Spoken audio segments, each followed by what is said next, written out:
Welcome, everyone, to the 8th Judge Blab, where we're going to be discussing New World Order and other changes. I'm Gareth Pye, your host and Level 2 Magic Judge from Melbourne. Just going to quickly promote a few bits and pieces. Would love everyone to subscribe on Facebook, which I'm posting link over there, and would love to get people subscribing on YouTube as well, because, whichever you want, really. Okay, cool. So tonight we have Nathan Brewer, who is the RC for Australia and New Zealand and India and space, with us to chat about tonight's topic.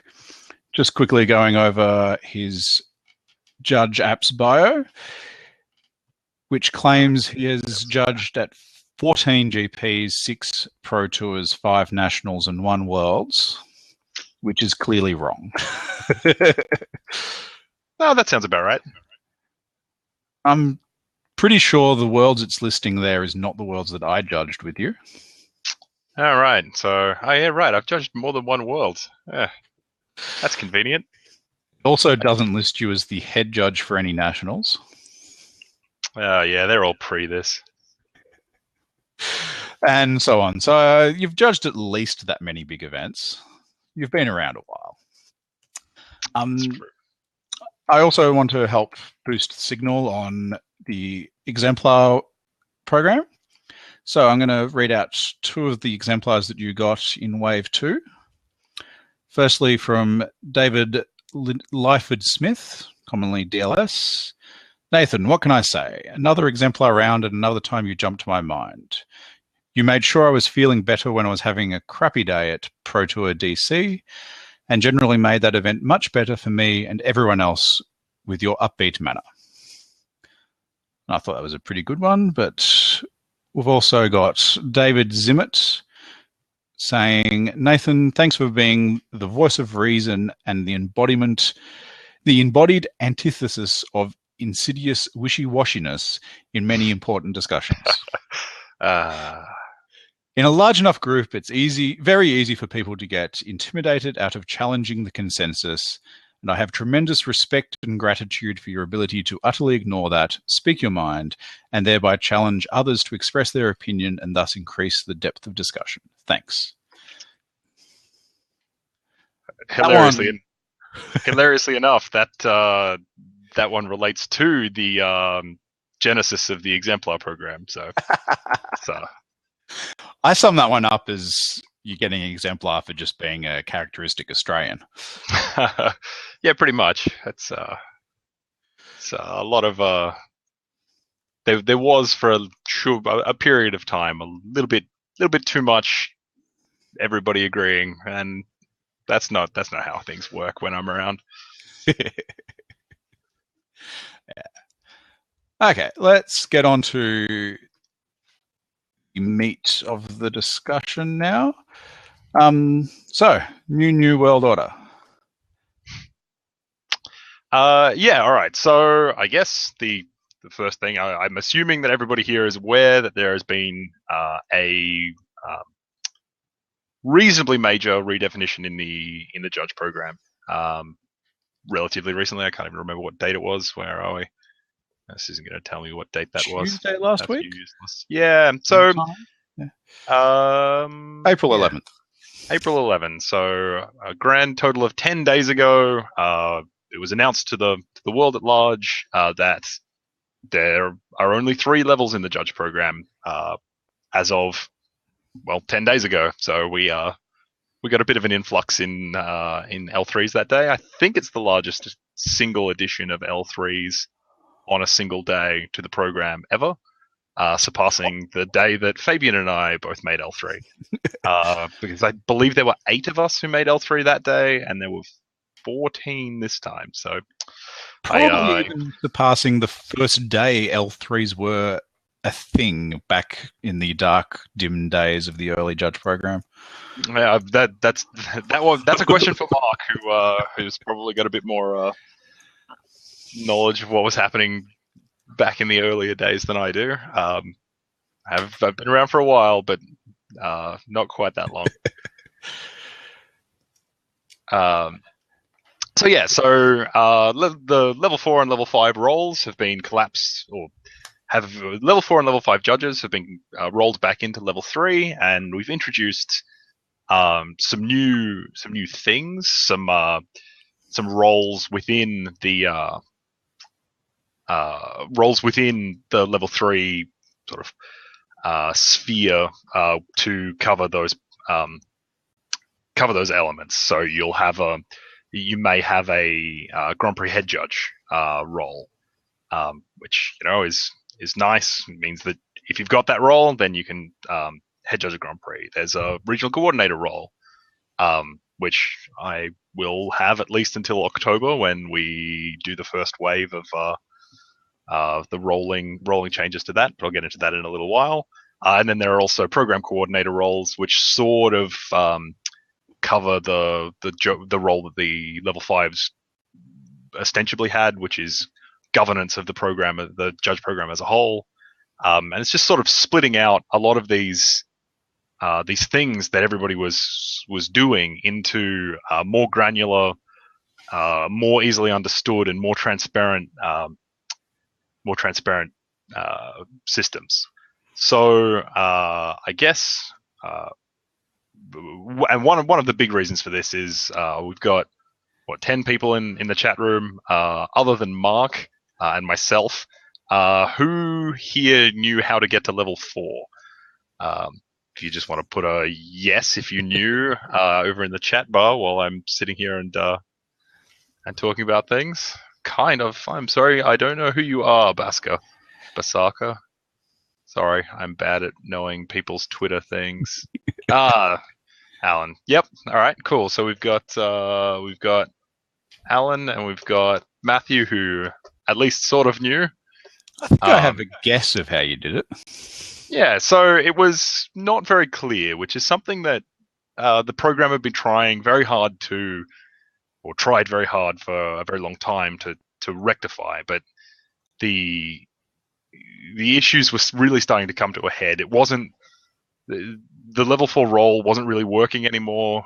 We needed more people to head judge Grand Prix, and we didn't need that many more people to be in that sort of program leadership role. And so they've split all of that stuff out, and it's all very exciting. So there are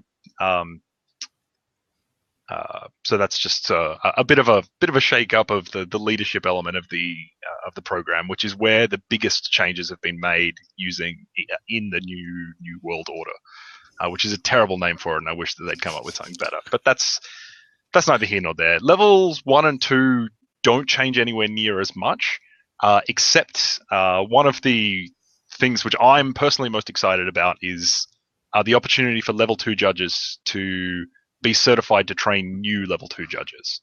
I would really love to be able to give you guys some more information about that, but unfortunately, there isn't any at this point in time. It's a role that will exist, and that they're working very hard on getting back-end systems to be able to handle.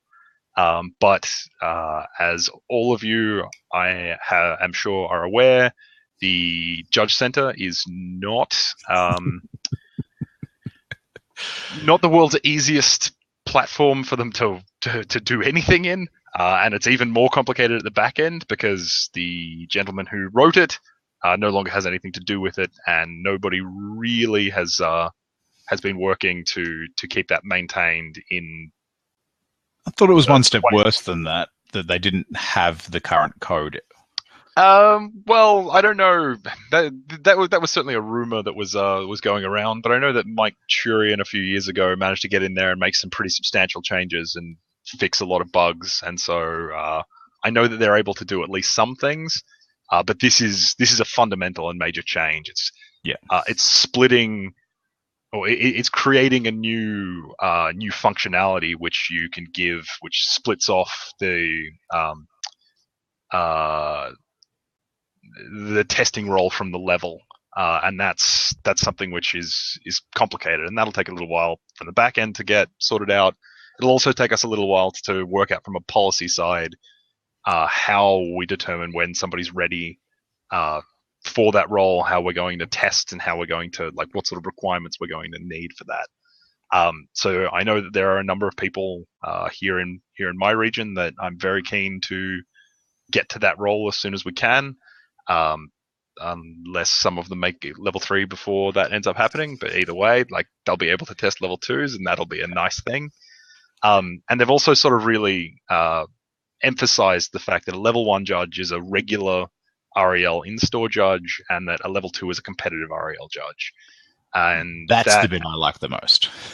At the moment, there are some that's a little bit fragile because of the Grand Prix trial. Or the fact that Grand Prix trials exist, but I'm certain that they're working on that, and there are a lot of solutions to that particular problem, and I'm sure that there will be some announcements made in the near future, I hope, about how that's going to get handled. I just like that the new statements there, making it clear L2 is certified for competitive, L1 is certified for regular, will mean that TOs are 2% more likely to ask their L1, hey, are you able to do this? Are you ready? Yeah, it's a good nomenclature change. This sort of thing has happened before in terms of name changes. I'll get to your question in just a second, Isaac. It's a good question. They tried it a while ago with the store area regional, national, international judge to replace the level names, and that didn't really work because people like to call them level 1, level 2, level 3, level 4, level 5, and it will still be level 1, level 2, level 3, at least for the foreseeable future. So getting to Isaac's question there, so level 1s currently are able to be the head judge and only judge of Grand Prix trials, and that's not looking to change as far as I'm aware. Again, a lot of these decisions are still being made as to exactly how this stuff's going to fall out. But at least for the foreseeable future, level 1 judges will be able to head judge Grand Prix trials, and that's because of the fact that if they weren't, Grand Prix trials would not be able to be run in the vast majority of places, and so that would eliminate. Interesting stat against that. I had someone in IRC tell me they'd run numbers on the database that only 95 L1s had head judged a GP in the last year. I also saw that statistic, and given the fact that there are 4 level 1s who have head judged Grand Prix trials here in Canberra, I cannot believe it to be true. I can't believe that 5% of total worldwide level 1 head judges live in the same city as me. This is not a very big place. Yeah, I think that he's done something wrong with his extract or with his processing. That wouldn't surprise me either, because I was similarly incredulous at that statement. Yeah, so that's, I mean, the stat, that may be the stat. It may just be that Australia is more open to allowing this to happen, or maybe it's got to do with store things. All right, so getting to Mark's question about level 1 judges who like judging competitive events but don't want to put the extra effort towards level 2. This is something that so when the concept of this new world order was first spoken of to us as regional coordinators in about December of last year, I was very keen on completely divorcing your competence at events and your other program stuff.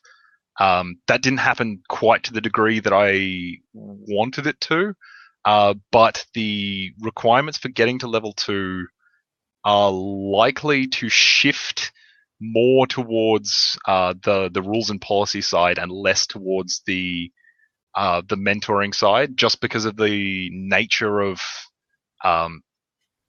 requirements. Basically, we need more judges who can judge competitive REL events by themselves in situations like Isaac's, where there's not that much opportunity um, for growing new judges. There's not necessarily requirement for growing huge numbers of new judges. I mean, we expect everybody in the program to be, collegiate and to want to help other people get into the program, but we don't necessarily want to force people to have to do lots of project work, lots of program work in order to head judge a PPTQ, for example.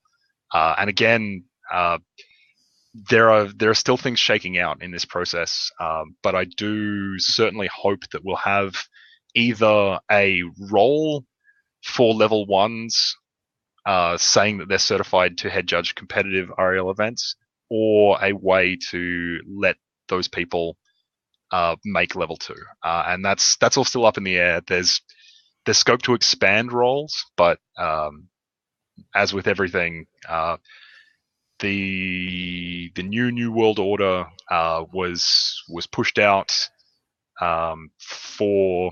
I mean, it's been pushed out for a reason, obviously, but it was being pushed out with some of these questions still unanswered because because we can answer these questions as we go. We can see how the program shifts and make those changes as we go. Yeah. Hopefully that's helpful. I realize it was a pretty wishy-washy answer, but it's just because there isn't a hard and fast answer at this stage. It was pushed out at the state it was because it helped solve some problems. It wasn't that it was perfect. That's right. It's the biggest changes thus far to the big change in the New World Order was that high level stuff. That's where everything was squished in, and that's where most of the attention was focused. Because level 1 and level 2 were already in pretty reasonable places, and now it's just looking at tweaking those levels to make sure that they're actually meeting the requirements of the modern organized play program. So how are you able to progress in the New World Order? In very similar ways than the Old World Order. So it's still at this stage a matter of working with other judges, doing some of that mentoring side, learning the IPG and competitive rules. Holiday Inside Deals. I wonder if that's a person or if that's some kind of spam bot. I suspect it's a spam bot. So anyway, so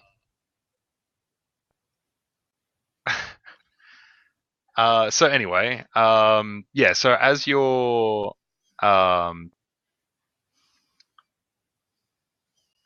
sorry, that was quite distracting.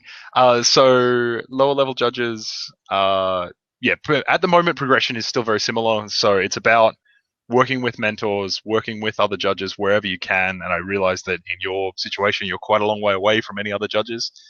Trying to get along to events like Grand Prix, at least to sort of interact with people, getting to judge conferences, which we have one of coming up very soon, or not very soon, but soon enough. And just sort of trying to develop your skills, judge events, work with other judges, provide them with feedback about how they're going, do a test to make sure that you know the rules quite well, and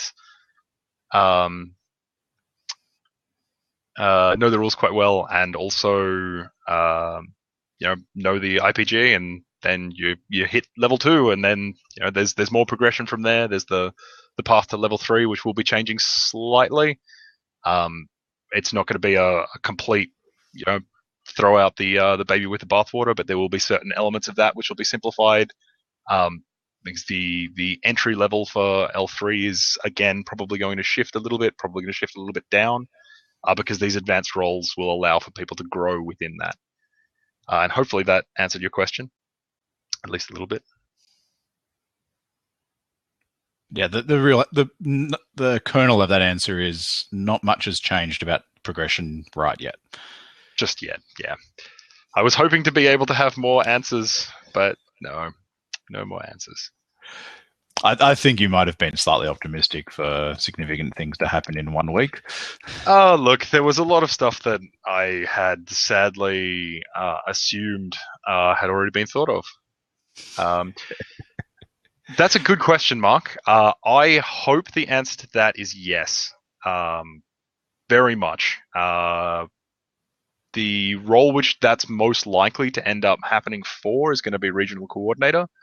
But I can't see any reason why a program coordinator or a regional coordinator can't be a level 2 judge. At the moment, it's level 3 only. But there's nothing in those two roles. Grand Prix head judge is obviously different because we do want to have that certification, that rules knowledge, that event focus, which is what the level strata really does. But I'm really expecting that you can be a regional coordinator and be a level 2 at some point through the process, and that's something that we're actually discussing in the regional coordinator list at the moment. We're looking at the and this is probably a good time to put in these advanced roles, as it says in the announcement, are going to be going to have a term. So you will be elected to one of these things for a certain amount of time, and for roles like the RC, RC certainly, it's not a hard time limit. It's just after 18 months, you'll reconsider whether you're still right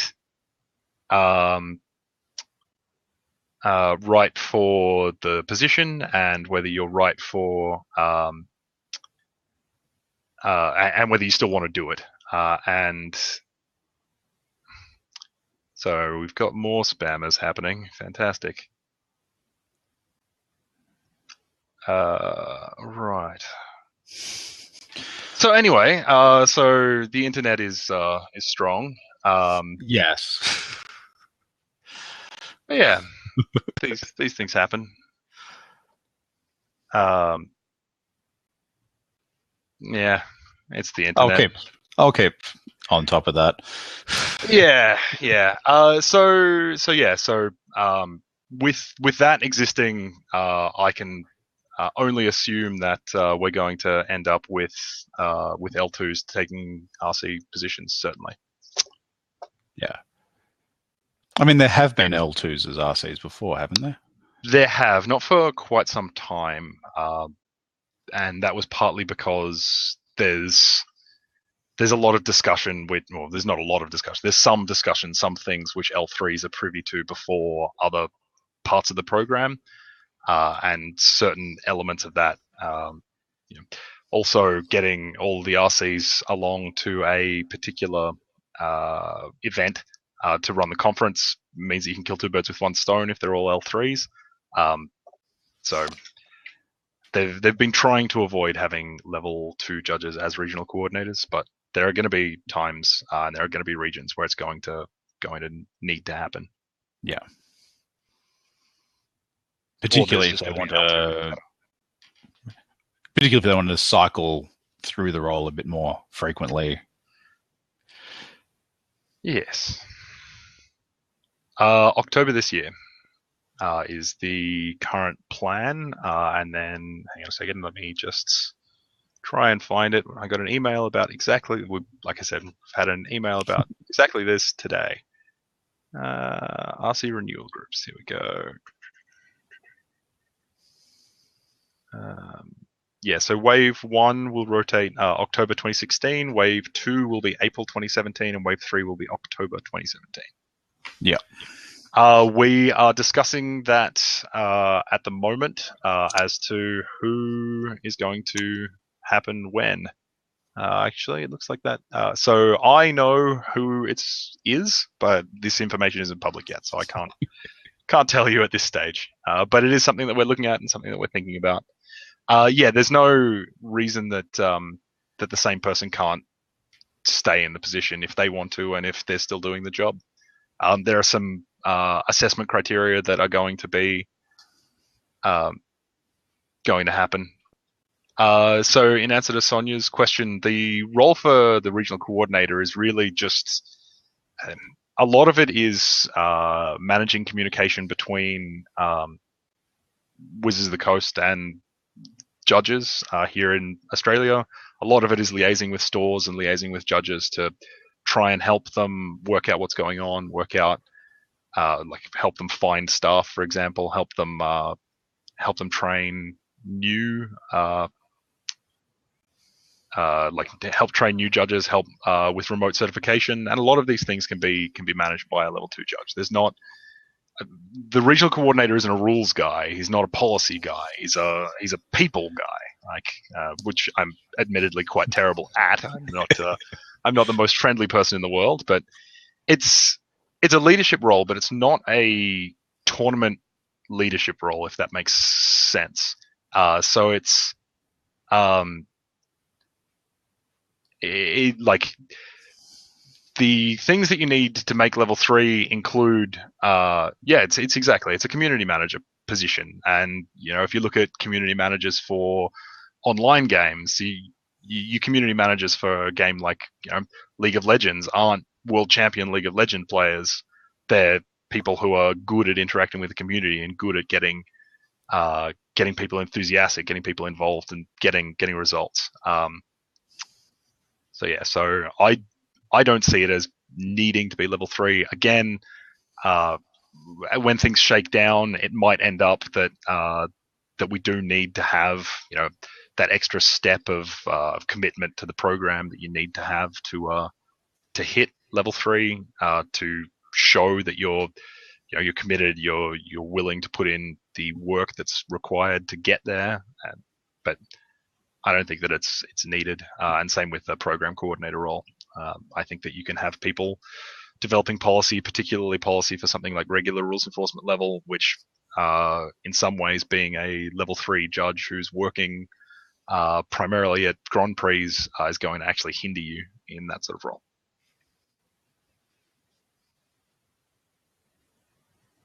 Anybody else got any questions about this new world order thing? Anything they want to talk about?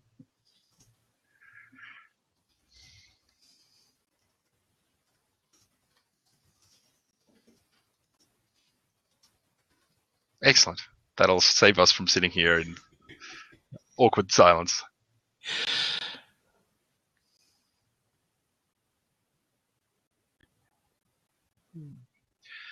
The new test for level 2 is likely to be easier, yes. I haven't seen it. I haven't got any information. I don't have any hard statistics on it, but it is likely to be easier.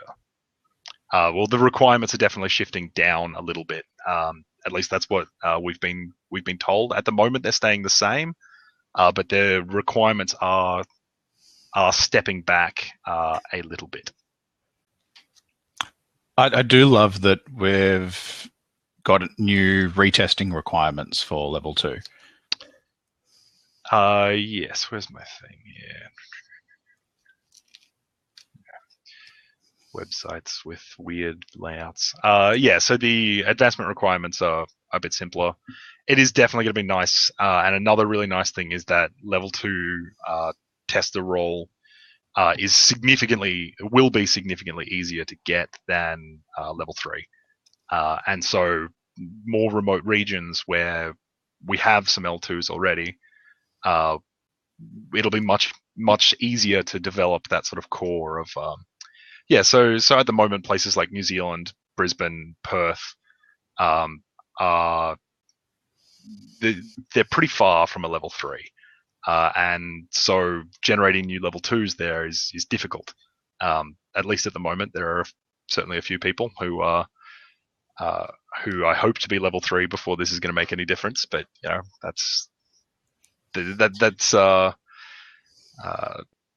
that should happen. I'm pretty confident that we'll have at least one by the time this is all sorted out. Hopefully 2. So, sort of reminds me of the old L2 pluses. Yeah, it's like the old going. No, all L2s can do it. Yeah, that's right. It was the L2.5. Sorry for a little bit of a history lesson here. Only level 3 judges could certify judges at all for level 1 or level 2, which made things very difficult. In places like Australia, we had more level 3s at the time. I think we had Dan Gow, we had Mark, we had Lindsay, we had Ryan, and maybe there was somebody else. doesn't matter. But yeah, that was very difficult. Trying to generate new level 1s, very difficult. Michael Mason, Eric Lawson, of course. I knew there was at least, and Michael Mason. Yeah, the people who are sort of.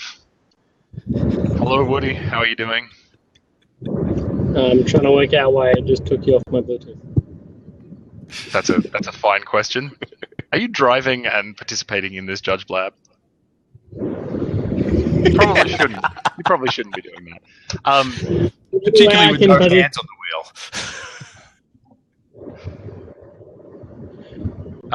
Yeah. So there's so they created a new role called Level 2.5, which was a Level 2 who could create new Level 1s. And that was a very successful experiment that then led to all Level 2s being able to... it was Level 2 tester. God, it's been a long time. Which is actually one of the most misleading names they could have had. Yeah, it's not the best name, but yeah. So when that role was introduced, that led to a lot of. It's true, you were there. You were probably one of the decision makers for that. You were Level 4 when that was introduced, right?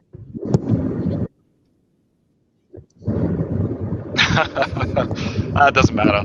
There's no Level 4. There's only 3. Woody, you're playing our music.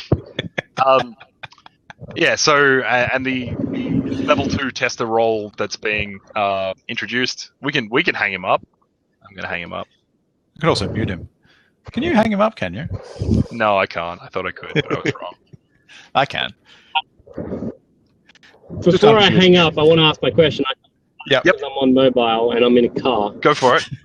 So I have a question, which is that considering the L going to have a role to test other L2s, and considering L1s are no longer involved in Comprel, is there plans for a similar role for L1s to be able to test other L1s? I really want that to happen. Yes, I really hope that happens. There's no concrete plans, but I'm agitating for it as much as I can with the people that I can find who are going to be responsible for it, because it's no longer the L4 Plus group. So let's see what happens. I really hope so, because I can see roles for people who don't ever want to do anything beyond regular rules enforcement level, but are still excellent mentors and excellent people to create new people who are also only care about regular rules enforcement level. So that's the first answer. It sounds awesome. The answer is I hope so, but at this stage, again, as with all of my answers, I don't know. And for people who are currently on the road to L3, is anything changing in the near future? Because there was some chat in the comments and stuff about tournament logistics being added to that and some other changes. They're looking at making there be more paths towards Level 3. So they're looking at making tournament operations a path to Level 3 rather than like program leadership. So previously you needed to have a strong program involvement, and you still do need to have a strong program involvement. It's just instead of having like leading a major project or participating in a major way in big things outside of events, you can replace that with being an event specialist. So that sounds like a good idea. Thanks, guys. Thank you. Now, don't crash a car, Woody. That would upset me. Yeah, if I'm running late from work, I will just delay the blab. All right. So, does anyone else have anything they want to know about the judge program redefinition? And I do apologize for not having answers to most of your questions. It'll be nice for me to be able to take what we've talked about here, and pass it on to other people so that we can, so that I can, make sure that opinions and ideas are heard. Some questions that happened a little way back. Isaac was asking, is the rotation also a burnout prevention method? Yes, it is. It's a good way of giving people an exit point, so you can be like, so that you can see, okay, at this date, my term ends. I don't think I want to continue in this role, and so I will look to find, like, I will not contest for re-election, I guess, if we want to use political metaphors, which are all the rage at the moment, I suppose. So hopefully we don't get too There's many only Trumps. 2 elections on at the moment, right? Yeah, that's right. We care about. So yeah, so that's a thing.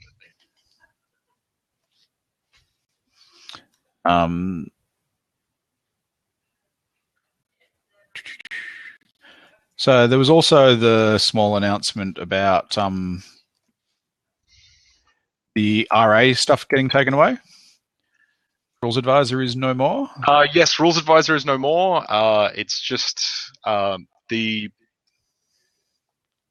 Rules Advisor has been a little bit of the redheaded stepchild of the judge certification world for quite some time, where it has had no real meaning in terms of it doesn't let you get access to anything that you wouldn't otherwise have had, and it doesn't certify you to be able to do anything more than you could have. So in that regard, it was basically just being a practice test, and so instead of having Rules Advisor and practice tests, we now just have the practice test. So that'll certainly help out. Hopefully, well, not help out. It'll just reduce the confusion among people. Particularly, there have been people who have thought passing the Rules Advisor test made them a judge, which has caused some problems for stores in the past, where they've had people for Grand Prix trials who are like, yeah, I'm a judge, I passed this test, so I'm a judge, and then they do the event, gets uploaded, not a judge, event gets invalidated, and everyone's unhappy. And so it just removes a potential point of confusion. It's much less confusing that the L1 practice test is not the test to take to get to be an L1. I mean, the whole practice test in the name is important. So, Grand Prix are a very difficult event these days for training purposes. One of the big things which stops us from putting new L1s on in those sorts of training roles that we used to do many years ago when Wizards was running the show is that the TO it's the TO's job to make sure that they run the best event possible, and it can be they run a higher risk letting particularly new L1s on staff in those roles, because they might provide worse customer service and they still have to pay for them. So I would really like for there to be better training roles for judges at Grand Prix or just anywhere, but at the moment they're few and far between. This is a big weakness with the program. It's something that we as the regional coordinator group has been trying to find solutions for, but Grand Prix aren't the answer for testing or for training new L1s to get that comp RAL experience. I do my best to get L1s on, at least some L1s on staff, particularly as standby judges, so that they can then work side events and get some experience, get some interaction that way, but it's not always possible. Unfortunately, at the moment, it's Grand Prix trials or some convention-style events. So Eternal Masters, which is run down in Melbourne, is a multi-judge, multi-day event, which L1s do judge at. CanCon here in Canberra, which is run the Australia Day long weekend. Glenn Doyle, the tournament organizer for that, and myself always really try to get as many level ones there as we can to help them get that experience, get that sort of mentoring that they really need. PPTQs, if they're big enough, I insist on getting and L1 to work at them with me. The plans to encourage. I always encourage TOs to do it, but the cost to the TO is often pretty real. And if your PPTQ is getting 16 to 20 players, then a second judge doesn't gain very much out of it. Like there's just not enough calls, not enough things. I mean, there's some benefit, but the cost to the store greatly outweighs the benefit to the event, and the benefit to the second judge, the junior, the L1 or the L0 who you're trying to mentor through, is also limited. Certainly, for those of you who are L2, I encourage you to talk to your stores about having L1s come and judge with you, or L0s, and talk about how you can get compensation for them worked into the package. We've talked to, again, we in this context is the regional coordinator group. We've talked to Wizards about opportunities for training. They acknowledge that it's an issue at the moment, but they can't see a way that they can really assist in that way. And there's unfortunately not much more that I can say about that. Yeah, it's a problem in a lot of places. I don't know what to do to help get level ones that comp REL experience that they really need with other judges. Events there aren't events of the right size to do that. WMCQs are the best we've got. Also, if you're an L1 judge and there is a WMCQ near or near-ish to you that you can get onto, then that's worth trying. Those are one of the better big events around in more areas than other things. I don't disagree with you on that, Mark. It's just it's more a matter of making it not, I guess, yeah, getting them on stuff in the first place, making sure that they're not going to be there working for free, making sure that whoever is the head judge knows what to do with them. Can be an issue for newer L2s in particular who haven't been in that role, to make sure that they do get that experience, do get the training that you want, and yeah, making it so that it doesn't cost stores a fortune, because I mean we're already pretty expensive when you've got 16 people playing your tournament who want prizes as well. I know that most L2 type plus judges disagree with me, but I'm not against having an L1 on staff who's completely superfluous, not getting paid. Yeah, I don't really like that. I like my judges to get paid for what they do. Yeah. I only agree with it when they are really superfluous to the needs of the event. It's their training that they're getting. But yes, the store is still benefiting from a judge being trained. Yeah, and getting stores to acknowledge that the fact that that event might not benefit, but future events will benefit. It has been the way that I've got local stores here in Canberra to come on board with having judges. Definitely a good way to approach it is to suggest to them that you put somebody on staff as a standby judge, that you can then activate if the PPTQ gets big enough. I've sent that message out in a few different ways when I've been talking to TOs at Grand Prix and so on, and a lot of them, there are some stores around which are very on board with training new judges, and there are some stores which are less on board, and it really, a lot of it depends on their exposure to bigger events and to other judges.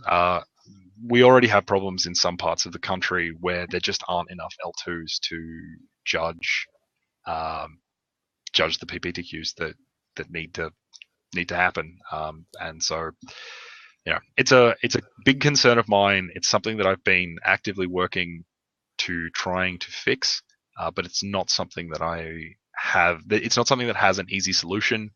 It's not something that Wizards is comfortable mandating. It's not something that Wizards is comfortable or Wizards is able to actually pay for, which is sort of the optimal solution would be them providing some judge compensation for these events like they did many moons ago. But that sort of ties into something else that I want to talk about in a little while, if you guys are also interested in it. That's right. You shouldn't be.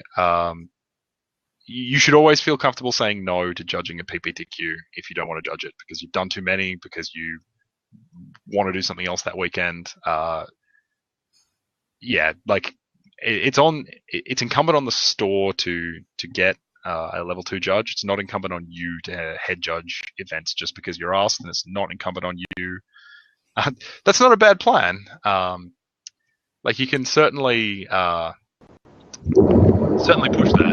And Woody, give us your questions so that you don't need to crash your car.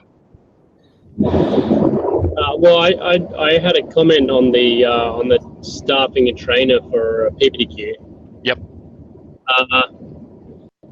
We've had some success locally because there's quite a few PPTQs that are just on the brink of being able to afford that, like the 22 to 24 player PPTQs, which don't quite want to staff an L1, but there is some advantage to them having a second person.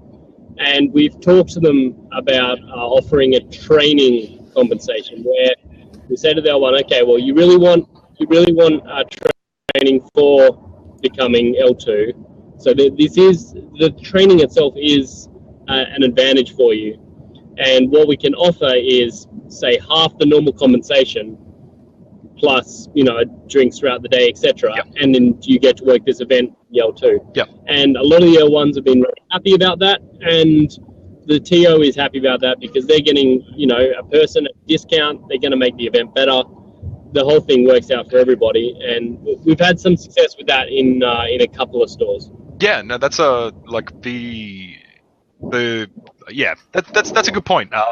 The compensation that you as the L2 who's doing training gets doesn't have to be the same as the compensation that your L1 or L0 that's there to gain experience is getting, and realistically it shouldn't be. You as the head judge are the arbiter. You've got the training, you've got the certification, you've put in the effort to be able to do it. So your compensation should certainly be higher than somebody that you're training.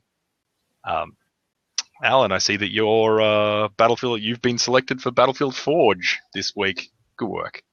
Sorry, it just came up as a notification over in my Facebook, which is on the other screen. I'm like, I know that guy.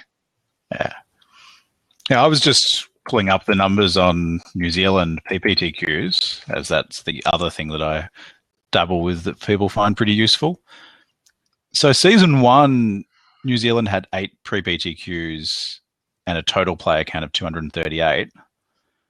This last season, season 5, there was 3 more pre-PTQs and 23 less players in total.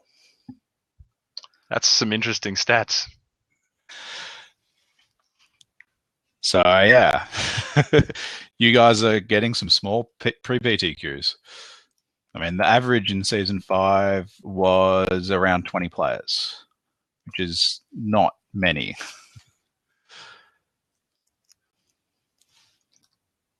And your biggest was only 37 players. Yeah, my break point for needing a second judge is 25. I won't judge a PPTQ with 25 or more players without a second judge. And I try and get one when it breaks 20, but often they sort of end up being in that sort of 16 to 20 area, which is a bit awkward. Yeah.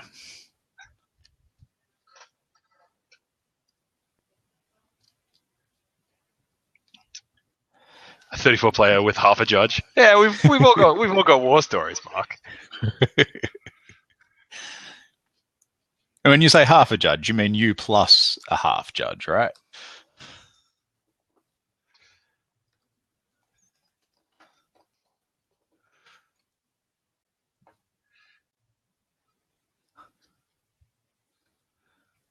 Yeah. It's definitely an interesting. It's a complex problem and one that I hope that we can work towards solving as we sort of shift into this new system and sort of get a bit of a better picture on what's going to be required to get new L2s, and maybe even we can see if we can get some more stores to get on board with sort of the idea that training them is pretty sensible.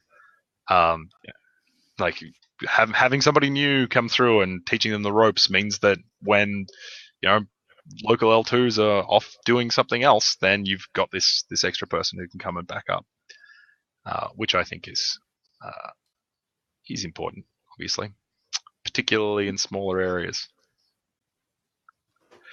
Yeah, that's definitely the case. Like a lot of people, a lot of newer judges, if they don't work in a shop, don't know how to use Wizards Event Reporter, and you can always teach somebody how to use Wizards Event Reporter, regardless of how small the event is. And you can all teach them things like how to give out result slips, how to do deck checks, how to manage players, how to get that sort of stuff happening even without judge calls. So there are definitely skills you can train people at small events. I just tend to find I don't know. Feedback that I have got from people who have judged at smaller events as a second judge tends to. It doesn't tend to make them want to come back and do more judging, if that makes sense. Like you can do as much as you want to try and give them opportunities to learn things and do that sort of offline education stuff, the not event focused things, but without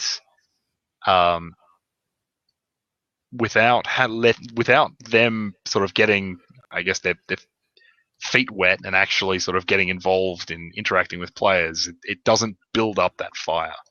And that's something that we want to avoid.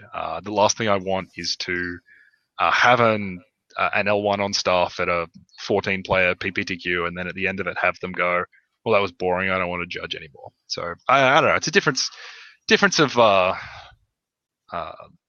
opinion, or difference of goal. Somewhere in there, it's sort of the question is it a judge who's thinking about the idea of judging, or someone who is just trying to get experience? They know they're a judge, they want to judge lots, but they need to judge some competitive events with someone to get some experience.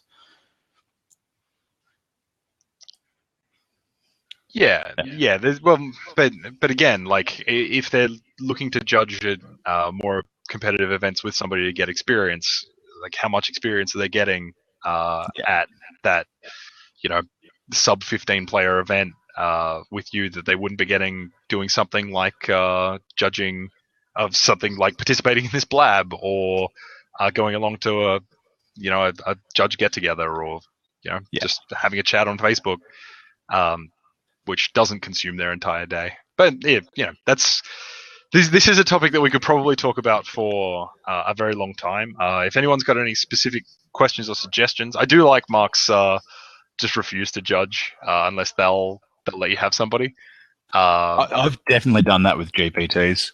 Back when L1 was suddenly required for GPTs, I was the L2 in Melbourne. Back then, yes, I was definitely, cool, Ballarat, you want me to go judge your GPT? Cool. Who am I testing? You need names, I'm testing, or I'm not driving out there. Yeah. There's a lot of interesting things. So does anyone else have any other questions? Anything they want to talk about? Anything they want to discuss about either New World Order, PPTQs, anything else? If not, I've got a topic that I would like to cover, at least in brief, that has come out this morning. So I'm sure that you've all seen the statement, the press release that Wizards of the Coast put up about the fact that they are currently the subject of 2 lawsuits relating to the classification of judges, essentially. this is a thing that is certainly happening. I knew about one of them a little while ago, but the fact that there had already been another one filed, I didn't know about. So this is going to be an interesting and difficult time for the program, I'm going to guess. So basically, I just want everyone to not panic. This isn't going to kill Magic. This isn't going to kill the Judge program. Wizards still wants to work with us. Certainly the guys who have whose suit was publicized this morning. I know most of the people filing that suit. They're not out to make a quick buck. They're not out to ruin anybody's events. They're out to try and make things better and to try and fix a perceived fix behavior that's been perceived as being quite poor on their part. And the suit's on Reddit. I can find a link for you if you want to read it. It's very interesting. It's definitely, we'll be seeing a lot about this in the program. It's likely to be pretty fracturing. It's going to get emotions high. I just don't want anybody to feel like these people hate the program. These people hate you. These people are out to get you. Wizards hates the program. Wizards hates you. That's not what's going on here. It's let's try and be calm about it. If you have any questions, feel free to message me. I can't necessarily answer them, but I can at least then ask the people who can answer them for the answers, and then get back to you. This could be very exciting. We'll see what ends up coming out of it.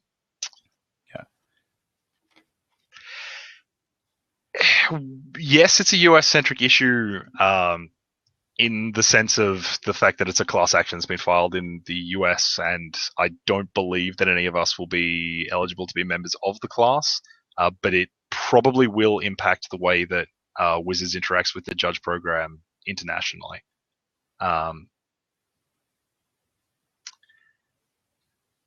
Yeah, it's gonna open things up pretty widely, and it does cover more than just people who have worked in California, I believe.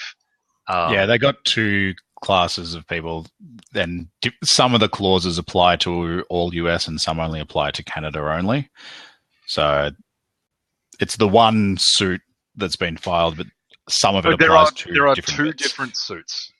There's one that was filed in the North California Circuit Court, and one that was filed somewhere else, I believe, by somebody else at a different time. So yeah, but yeah, both in North Carolina. There we go. So yeah, whoever you are at with a dog picture, you are correct. They have been, or there definitely have been two filed independently. I know that the more recent filing didn't know about the previous one. Jacob is not somebody who filed a current. No, that's him answering who he is. Oh, Jacob. Sorry. There we go. Sorry. It's hard to talk and read and actually pay attention to everything. That's why I think these things work with two hosts. Yes. So it's going to be interesting to see what happens in the end. But yeah, don't panic. If you need to panic, then we'll tell you.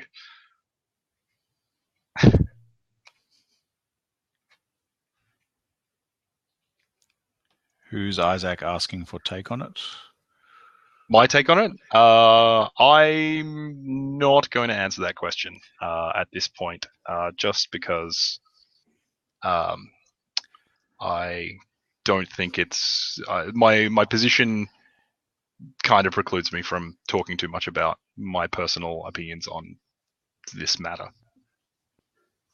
As I'm a little bit more freer, I will make a little bit more statement than that. I'm excited to see what the discussion brings up. I I think whatever happens as a result of it is not going to be categorically good or bad. It will be mixed. And that's true whether nothing happens or, yeah. I don't think this is a clear case where anything's going to be clearly good, better, or worse for anyone. Yeah.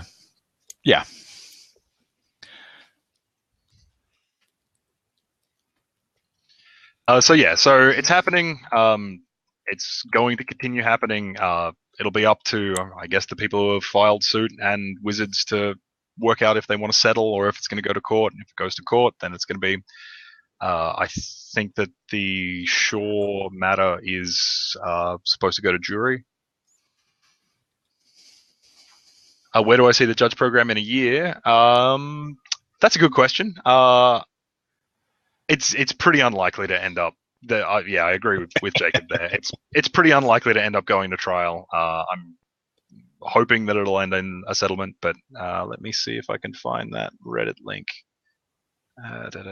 Give me a second, unless somebody else has it handy. Oh, there we go. Already there. Is that the wizard? Yeah. Yeah.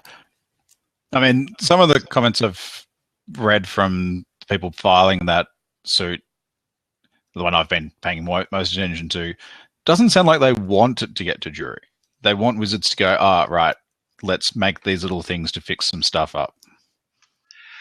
Yeah. Well, we'll see what ends up happening with it. The Wizards' responses to a lot of things have been interesting.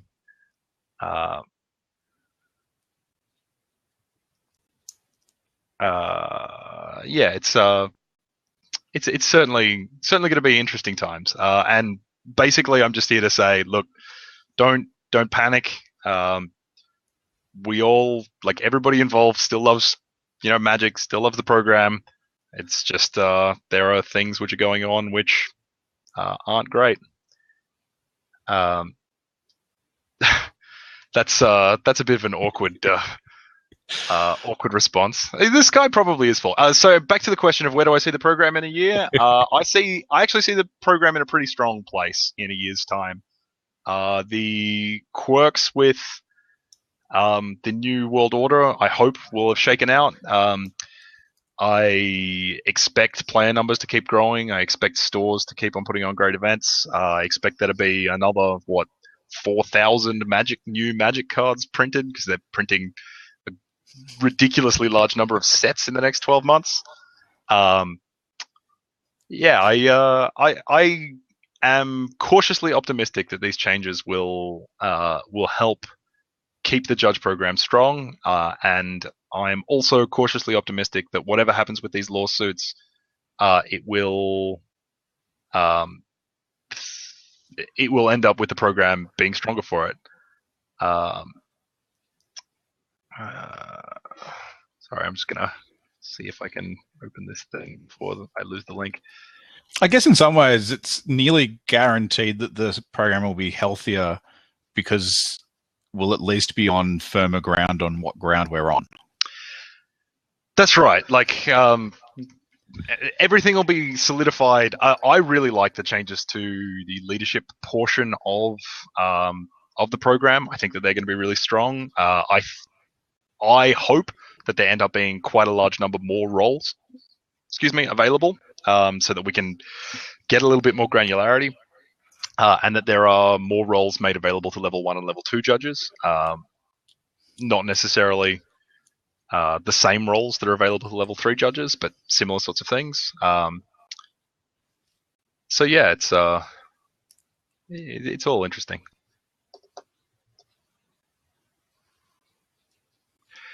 Yes, I definitely think that for possibly the first time ever, a change that Wizards has made to the judge program will benefit places which aren't the United States more than it benefits the United States. And that's the judge apps site doesn't need a complete overhaul. It's all, like, the people who are in charge of that, so particularly Jacob Bennett. Is Jacob Bennett?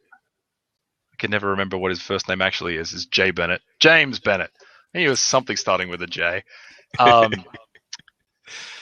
He's worked pretty hard on integrating and implementing new features into that pretty effectively and coordinating with his team to do that. I'm pretty sure that the roles are already defined in apps, which is cool. And they'll continue to happen. The Judge Center, so the exam center, that's going to be a difficult, more difficult proposition. So I'm actually really hoping that the Judge Center dies the death that it needed to die 10 years ago, and we can use a site which is a lot more user friendly. And doesn't need the Wizards account rigmarole to change a password or those sorts of things. It is. Well, it's not hard to kill the Judge Center because of its links into the Organized Play database. It means that whatever replaces it needs to have the same links into the Organized Play database, which, again, I'm hoping will happen. I don't know if it'll happen. I don't know if it can happen, but... Like, I could see a world where... That's right. Yeah. I can see where the only link it actually needs is a one-way link of the Judge Certification Center sending an output of what changes with levels.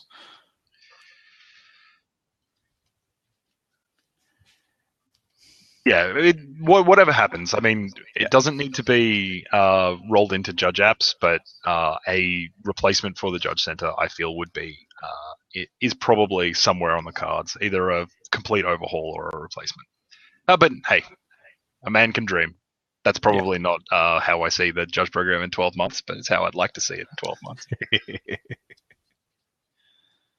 All right. So is there anything else anybody wants to talk about after the reassuring that the sky is not falling? Now I just got to really hope that it doesn't fall because that'll make me look like an idiot. I did think the Chicken Little poster was a good yeah, I like this episode. I was too lazy to, take out the release date for the movie or anything like that. Yeah, that's fine. Look, we'll if the sky does fall, then I'll own my error. I'm okay with that. I have no dramas with it. Yeah. It's no fun if we don't go out on a limb occasionally. Exactly. So I guess make sure that you apply for the Grand Prix in Sydney if you want to come and judge at it. It's going to be great. I do really need to get the event up for the conference that's going to be on the Monday, and I am sorry for those of you who can't make the Monday, but it's all of the ducks lined up quite nicely for this particular Monday, particularly given that it is apparently a public holiday here in New South Wales. So that'll certainly it is the Monday after the Grand Prix. Yes, so it is the 1st of August. Sounds about right. Now, I'm not 100% sure on this public holiday thing. It's just what somebody told me. Considering you don't actually live in that state. I don't actually live in that state. Yeah, there's a bank holiday Monday, the 1st of August. So, yes, any judge can attend. Whether you're any person can attend, whether you're certified or not. If you are certified, there are some judge foils that will be available for attendees. They're great fun. No, it's not. Somebody overstated. Okay. No, it's banks and certain financial institutions. Always lying to me. Well, the banks will all be closed at least, so that'll be fine. That helps us. I can't remember the last time I walked into a bank.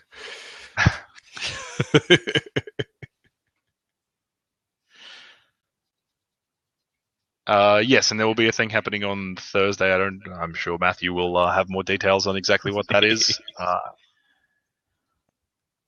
So yeah. What was I going to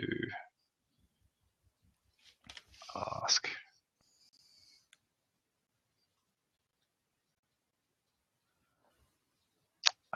Yeah, so if nobody else has anything they want to talk about, is there anything else that you wanted to talk about, Gareth? Nope, I think that covers everything in my run sheet. Let me just actually look at it.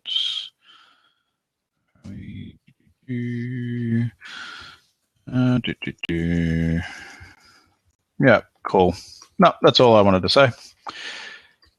Thank you, Nathan, for giving us lots of insight into the New World Order. New World Order. Such as it was. I hope everybody enjoyed it. As always, if you've got questions, hit me up on Facebook or send me an email. I'm sorry if I don't respond to you. I do try. These things sometimes get slipped through the cracks. Hopefully, those of you who were exemplars have all got your exemplars now, and that if you did, then there were foils in the envelope, because I'm slightly concerned that I sent an envelope out with a letter but no foils. I'm not 100% sure, but I was looking at the number that I had left, and I'm like, yes, and Matthew's got the New Zealand exemplars, and he will be sending those out soon. I'm pretty sure an envelope with no foils would have to be worth the Brewer coupon, right? Somebody will tell me if I fucked up. So such is life. All right. Well, I unfortunately have to flee. Oh, quick question. Yep, go. Type. He's typing. It's fine. Yes. Chainlinks is the TO of record for the event. Melbourne was the first time they used that system and the first time they ran an event in Australia. I'm confident that they will have improved things. I can't say for certain, but Joe is a smart guy, and he is going to do his best to make sure his events work properly. I know that things got better from Friday to Sunday, so I assume that given the extra few months to work out kinks that they had in the system and get everything like more tightly controlled, more working out better queuing things, not having a big chunk of his floor space taken up by an escape room, which is unlikely to happen again. I will certainly. He's also just got a bigger venue. Yeah, so I can't make any promises. I expect that it will be a lot smoother this time around than it was last time around. The tape on the ground thing works just fine as long as people know that that's what's going on. And the fact that it was the first time most of the people at the Grand Prix had seen that sort of technique used for line control meant that it didn't work very effectively, particularly on Friday when there were a lot of people. Nobody really knew what was going on. I suspect that it'll work better this time. I've seen it work really well. Another thing that I expect will happen for this event is that the tournament organizers, staff, and judges will have a little bit of a better understanding of how the room's going to be laid out, how the flow of players is going to be. I'm very unlikely to be there on the Friday, so I just have to guess that things will be better. But I definitely know that he's been given a lot of suggestions on ways to make things better. Yes, he certainly got a lot of feedback from a lot of different people after Melbourne, which is good. I mean, we always talk about giving feedback to other judges. Make sure that you don't forget that you can give it to tournament organizers as well. You can give it to scorekeepers. You can give it to anybody who's participating in the event that's not a player. I mean, I guess technically you could review a player, but that'd probably be a bit awkward. So if anybody else has anything, and yes, it is going to be very interesting being at a Grand Prix but not being on staff.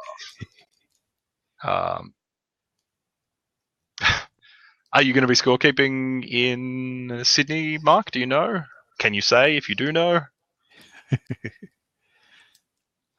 Sweet, that'll be great. And hopefully Walter doesn't explode like it did in Barcelona. That was an interesting experience for Wizards of the Coast. It wouldn't be a new piece of software if it didn't explode at least once. Yeah, well, yeah, we'll see what happens. I do like that Wizards did reasonably well by the 9th/8th player. Yeah, it's man, it happens. It's everybody ended up, I think that he was adequately compensated for the error. Yeah, it's gonna happen. Like as tournaments get bigger and bigger, there's just more scope for things like this to happen. But yeah, all right. So I actually probably do have to run because it's almost 8:30. So if anybody's got any last questions, I'm going to take that as a no. Thank you, Nathan. bye It's been everybody. awesome. Thanks for having me. Those of you in New Zealand should probably go to bed. It's past your bedtimes. All right. Well, I will talk to you all again sometime soon. Bye. Yes, goodbye. And bye all you listeners too.